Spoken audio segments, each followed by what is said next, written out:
Hi, my name is Michael Smith for Nevada Trails, and tonight I have with me Dennis Oliver of the Tahoe Regional Planning Agency, and he's a communications officer, and tonight he came to educate us on what's going on with the, for short, TRPA. Thank you for joining us. Hi, thank you for having me again. Well, I appreciated the education before, and it's very timely because we got some things happening at the lake. There's always stuff going on at Lake Tahoe, and right now I have a couple of things that I think people out here in the Carson City area would be particularly interested in. Number one is that, as you know, we've stepped up efforts to prevent quagga mussels, New Zealand mud snails, aquatic invaders of this type from establishing themselves in the lake. And so the past year, boaters who come from Reno and the Bay Area and Carson Valley or wherever, they might have encountered inspectors who ask questions about where's your boat, where's the boat been, has it been in other bodies of water between this trip to Tahoe and your last. How long has it been out of the water? Did you clean, drain, and dry it, and so on? And the reason for this is that these villagers can hitchhike on your boat and be transported from one body of water to the other. And once they get once they do establish themselves in a lake and start multiplying, they just completely go out of control and take over. And so we don't want that to happen in Lake Tahoe. What's the closest place they've been found? Is it Lake Mead? Well, Lake Mead, I think Lake Mead is the one that is of most concern because it's high traffic. In any case, starting on November 1st, so for the winter boating season, we have approved a new rule that actually requires that the boat ramp be closed if there are no inspectors present. And what that means is that you may find hours of access limited and maybe some facilities gated. There are now some gates on boat ramps that weren't there before. And in a nutshell, between starting on November 1st and then going through to May 1st, the public boat ramps, the two that are open currently are Lake Forest up near Tahoe City and then the Cave Rock ramp, 6 a.m. to 4 p.m. So inspectors will be there and the gates will be open between 6 and 4. And so you need to be out of the lake by 4 o'clock. Wow. It just says that the freedom of fishing has really changed. Yes. One of the primary reasons that many people put their boat in the water and go out and go fishing is to just sort of get away from it all. And here we're finding that there are rules to deal with, and it's all to protect the lake, and so that's the reason this is happening. So right now, basically, you get there at 6 a.m. and it's 6 to 4, weather permitting. Some of the private operators, the Tahoe Keys, the Ski Beach and Incline, Obexers, some of the different operators, they're going to have their winter operation. Even Tahoe City Marina, they'll have their winter hours, but they're going to fluctuate a little bit. And so we have a phone number and a website that people can check for the up-to-date stuff. The website is www.protecttahoe.org. So you just spell those words out. And then the phone number is a little more tricky. The phone number is 1-888-TAHOE with no E. That's TAHO, and then the letters ANS. So 1-888-TAHOE ANS. Okay. And they're the up-to-date information. The thing we want to avoid is, having someone drive from Reno, an hour and a half with their boat, and then, find the facility closed and have to turn around and drive back. That we don't want. Quite a bit. I know a lot of fishermen, and a lot of times it's a spur of the moment. Let's just go. If the weather looks good. It is. It is, and so we've done quite a bit of outreach. We've been talking to fisher people. They don't, for the most part, people don't want to be told, here are the rules and here's the little window of time that you can put your boat in the lake. But the focus here, the intent, and what we really are trying to do here is to get every boat inspected, not to close ramps. So I think the hours are good for winter. Come May 1st, when we start getting closer to the summer boating season, you'll see hours expanded, and access will be expanded. And so, but for the most part, between the private operators and the public ramps and all of the different arrangements you can make, if you want to be on Lake Tahoe in your boat, the lake's open. Okay. So say I get to the lake at 6 o'clock. How long does it take to get my boat inspected? Well, it depends how many people are there, and it also depends on the situation. For example, if you show up and say, "Hey, I just drove here from Lake Mead or Lake Havasu, which are infested with these things, and I pulled my boat, right out of the water and didn't clean it or anything, and drove directly to Lake Tahoe, and there's still water in the bilge, and the boat's wet and so on." You're probably going to find yourself undergoing. First of all, answering a whole lot of questions, and then having your boat pulled aside and inspected quite thoroughly, and if anything's found, possibly quarantined, but they probably wouldn't even let you launch. Whereas if you're a local boater, one thing we're going to be doing is a zip type program where you come in, the first time you come in with this program, you'll go through the questions and the visual inspection and whatever the level of inspection is necessary. And then when you come out of the lake, we will put a zip tie on the boat, basically connecting the vessel to the trailer. Exactly. And so when you return, if that zip tie is still intact, you just wave them through. So we're going to take care of our locals, and right. I like that idea. Right, and so that's just to streamline it. But if you have a bit in the winter, the winter fisher people are they typically have a routine, and so you might have a little congestion early in the morning, and then maybe a race to get out before the ramp closes. I would imagine. Whatever you do, make sure you get your Ziploc tie. Yes, get that, and also for people who don't have a lot of experience boating, if you do use the public ramp and they have the posted hours, make sure you are aware of how long it takes you to get back. See? So if you're on the other side of the lake, you better get back. You just don't want to get off that beach in 2 hours. If you get back to the ramp and the gate's locked, then you're going to have problems. So there will be a phone number to call and that sort of thing. But if it happens, it's just it's kind of a Darwin thing. You just kind of don't want to be the one that gets trapped in the lake and has to call somebody to come help you. And so anyway, that's that. Well, life can get complicated, but this is something that's really serious because they did find one boat that did have some dead mussels on it, I believe, right? That happened, yes, earlier. Very early in the season. In the last boating season in the Tahoe Keys Marina, there was a vessel where some specimens were observed, and the boat was quarantined. The staff at the Tahoe Keys Marina had undergone training provided by our agency in the Tahoe Resource Conservation District, and they knew what they were looking for. Excellent. So the training worked, and they spotted these specimens and pulled the boat aside and were able to identify it and then go do proper procedure. The owner of that vessel was very cooperative and remorseful and about what had happened, and oddly his boat had undergone decontamination beforehand, so it appeared as if the specimens just were left on the vessel. They may have been dead because they've been washed with 114 degree flush, which would kill these.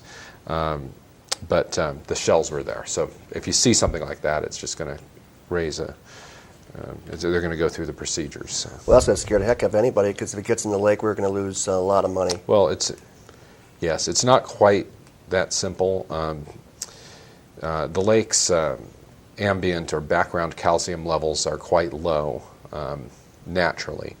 And these mollusks require above a certain level of calcium in order to both establish themselves and reproduce. There is a lake, and the name of the lake is escaping me at the moment, but in the high country in Colorado, where recently quagga mussels had been discovered, and what I had read is that they previously had a problem with the Asian clams. That's exactly what I was just going to say, because don't the Asian clams do some kind of excretion of calcium? Yes, the Asian clams are already in Lake Tahoe. Exactly. And as these clam beds, as the clams die and the shells go through the process of just eroding and decomposing, they will release calcium into the water. And so calcium levels in the clam beds appear to be higher than the calcium levels that you would find in other parts of the lake. And so the concern is that with the clams being in the lake already and reproducing, that might open the window or the door for quagga mussels or zebra mussels. Well, I thought I'd heard someplace where the when they were removing the clams, that it was creating some kind of excretion. And that's what got the testing for the calcium in the water, and there's something two like different that. things. The clams, as they process food, they do produce an excretion that will release nutrients into the water, and that's causing algae. Okay. When they die, the shells themselves will so that's what the decompose, and that causes the calcium. So you have two different things going on. You have nutrient spikes, which it appears as if, the research has been done this past summer, it looks as if those clam beds are somehow contributing to algae blooms in the lake, which were observed this summer. And right now they're trying to get those out of the lake as well. Well, there's some kind of machine they're thinking about, or... Well, at this stage, the last I'd heard is that more research is needed to identify what the best procedure, what the best way to approach that is. You need to do it at the right time of year, using the right equipment, or you can make the problem worse. And so it isn't as simple as just taking a big suction hose and sucking it out. Oh, no, I didn't mean it that way, but I mean, you have people from like UC Davis studying all this too. Yeah, and I just the thought Tahoe education, Because one thing I'm concerned about is that they're actually looking for the zebra mussels in their lake right now. I don't know how they study if they're there or not. Everyone's on the lookout for these. There are many different types of shells in the lake, and so you have to sort of know what you're looking at. But in any case, I thought it was that simple too, until I attended a few briefings with some of the scientists that are studying this, and the fact is that you really need to do this with the right information, or you can make the problem worse. And exactly. So that's what we're trying to avoid. Well, luckily, I've met a lot of very smart scientists involved with the TRPA, and you got a lot of complicated things in your line of work. And right now we're going to take a short break, and we come back, we'll talk about some other things you encounter on your TRPA communications. Sure. We'll be right back. Thank you. Hi, I'm Fish and Game Warden Patrick Foy. Boaters at Lake Tahoe should expect watercraft inspections at all launch sites around the lake. These inspections are designed to prevent the destructive spread of zebra and quagga mussels, as well as other aquatic invasive species. If brought into Lake Tahoe, invasive species will damage boats and the pristine waters and be impossible to remove. Remember to clean, drain, and dry your boat every time before entering a new body of water. Clean boats stop aquatic hitchhikers. In order to protect our riding opportunities, we've got to tread lightly. That means staying on roads, trails, and areas designated for ATVs. Also, go over, not around trail obstacles to avoid widening trails. And cross rivers slowly, and only at places where the trail crosses the stream. Join the millions of responsible riders who protect our privileges and our natural resources by treading lightly in the outdoors. Visit Tread Lightly at treadlightly.org. Hi, we're back from break, and Dennis is going to talk about another subject. I believe we're going to talk about the Blue Go service. Yes, Bluego is the, in the South Shore of Tahoe, Bluego is the bus service, the the coordinated public transportation service in Tahoe, and it runs the Kingsbury Express service that goes from State Line at Tahoe over Kingsbury Grade down into which I heard is doing quite well. Gardnerville. Actually, it's been only been a few months, I believe. It was launched earlier this year in January, and it's wildly popular with people who live in Gardnerville area and happen to work in Tahoe. Well, it saves a lot of smog going up the hill. It does, and it also is popular with people who don't want to drive over Kingsbury Grade in the snow and would rather relax. So a lot of people tend to leave their cars in the valley on snow days, and just the buses are new and they're comfortable and they have wonderful seats and little TVs and music and Well, the everything. buses look great, and I see do. a lot of cars with the locations, and now you have another service that you're launching as well. Well, the Bluego system as a whole is undergoing here in November. There are a number of changes, just improvements, streamlining and combining routes and extending service and improving the system overall. Included in that, starting on the 23rd of November, which is a Sunday, there will be for the first time, a Bluego bus that will run from downtown Carson City into State Line, Nevada. So with this, people who live out here in Carson City and who are driving over Spooner every day now have this choice, this option, where they can, for $4, get a ride over the hill and be, in particular if they work right in the State Line area, be dropped off right there at work. So you can go up and work and play and not even worry about your car. That's right. And with gas prices the way they are, and just driving in the snow being what it is for some people, and Spooner can get a little treacherous. It's just a great service, and people are quite enthusiastic about this. See how it goes. Well, that's fantastic. I know a lot of people in Tahoe want to go shopping in Carson City, so Right. it's best for them too. They don't have to worry about the same thing. Yeah, there are, because there's the Walmart and the Costco's and all of this that you just don't have that in Tahoe. People will drive up, and now, if they're not going to Costco to get an entire minivan full of groceries, that you can maybe do that on the bus if it's just if you just have a few packages. Of course, if you get to Carson City, you can probably get to the airport in Reno as well. Yes. So that's the amazing. And there are already airport shuttles that go through and that sort of thing. But it's just when you expand transit services and you connect one area with another, you're just providing options for people. And every car you take off the road is benefiting air quality, and actually on the Tahoe side it's benefiting the lake, because a lot of the contaminants, the fine sediments that are finding their way into the lake and causing problems with the lake clarity, they come off the roads. And so one of the things that we're trying to do is we need a public transportation system that works, that is efficient and reliable and safe and affordable, even free. This one isn't free, but if you can provide an option that is attractive to people, they'll use it, and that's a car off the road. That's exactly, what we're trying to do. The less cars, less sediments in the lake. Yes, in a sense, yes. And so there's a couple of details with this. This service is called the 21X.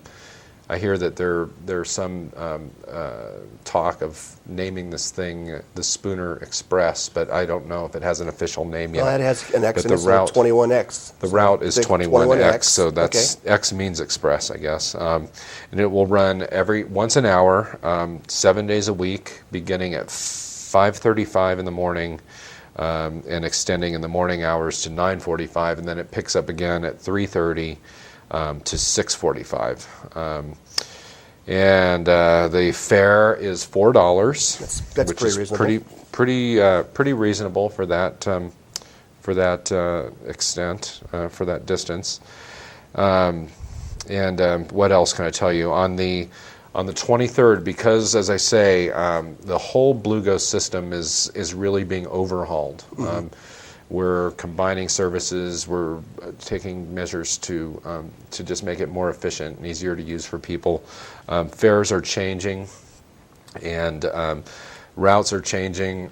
Bus stops will be disappearing from one place and reappearing in another. And so we're going to have a period of time where people are going to be saying, "Where's my bus? And why doesn't it go where it used to go?" And until the drivers and the riders get used to the changes, there'll be a little bit of confusion here and there. And so we're hoping to make it as smooth as possible, the transition. But in order to make it easier, on the 23rd and through the 30th, the bus service will be free. Free is good. Free. So I'm for free. Yes, free is good. So for that week, from the 30th, starting on the 23rd to the 30th, it'll be free.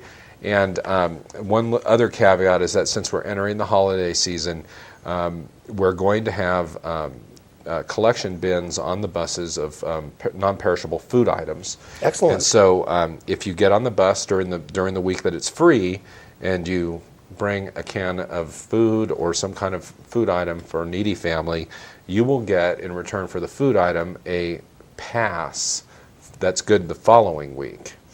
So if you ride it 5 days and bring 5 food items, you'll get 5 passes, and the next week will be free too. Excellent. That's good for a period of time too, a long period of time. No, it's good only, the pass is good only for the following week. Oh, okay. I thought I misheard and so the meeting then. by making it free, we're hoping not only to make the confusion a little less with all the changes and the new routes and new service and so on, but also to attract new riders, because when you make something free,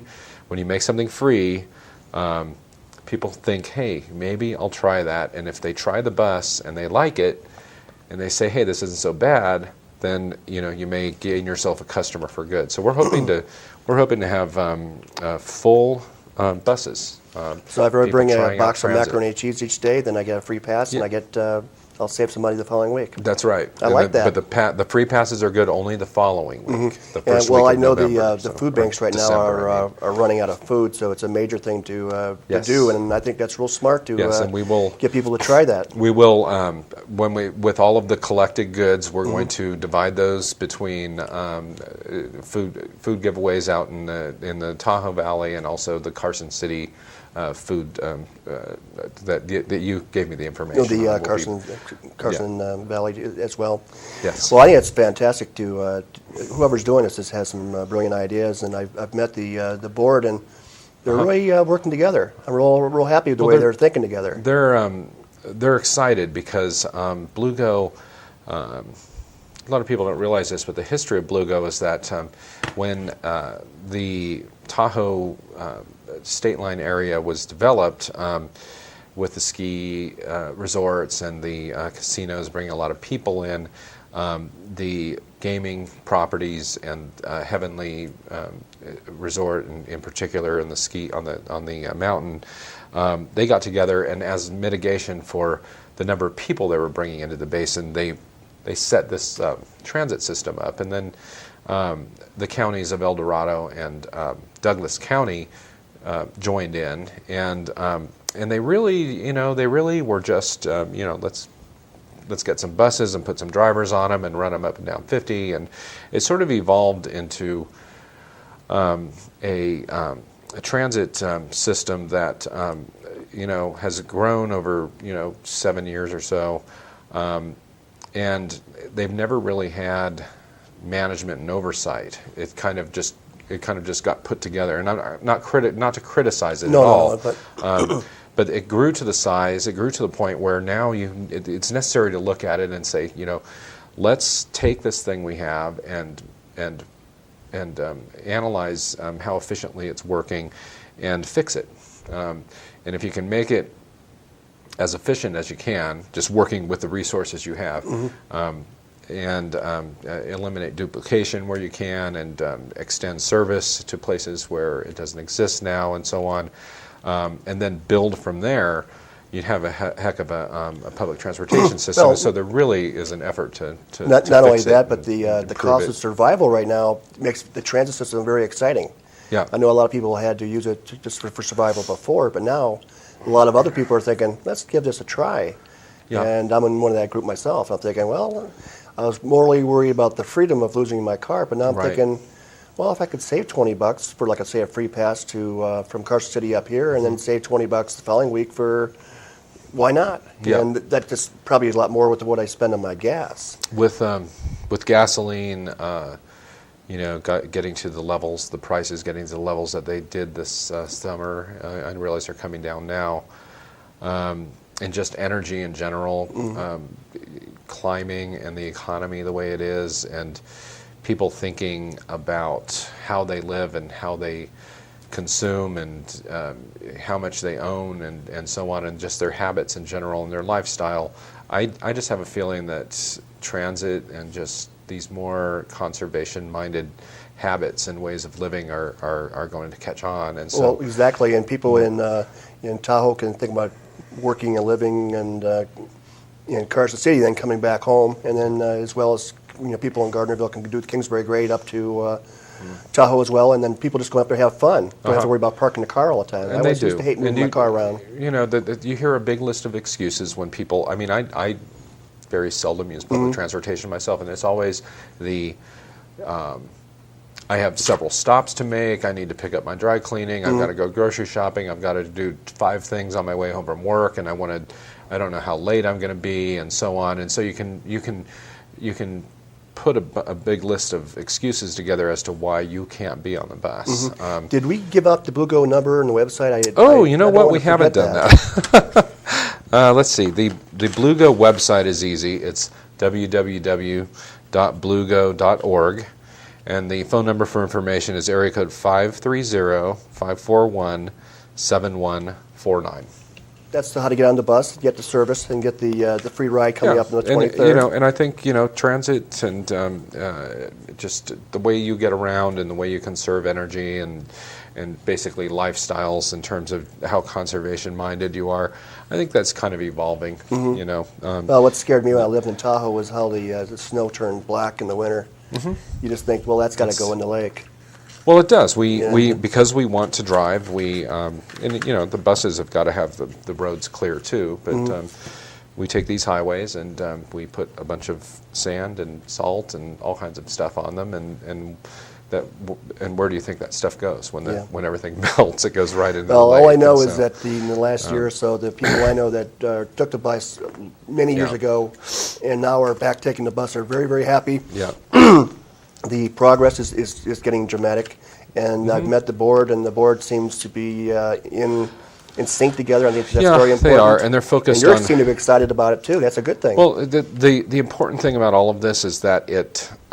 Combined with other things that are happening in Tahoe, the lake is the focus. If you can take cars off the road, the lake benefits. One of the things we're doing over the past 10 years, 26 miles of state highway, and that's on both sides of the state line, California and Nevada.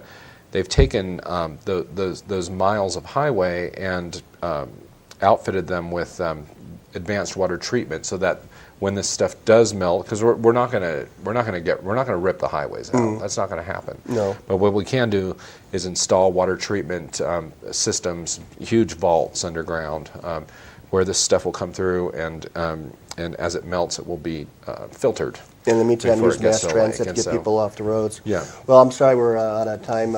I really thank you, Dennis, for joining us, and I hope you come back and keep up the education. Sure. And the mussels is a serious problem, but I think getting people off the cars off the road will help the lake as well. So thank you for joining us on Nevada Trails. All right.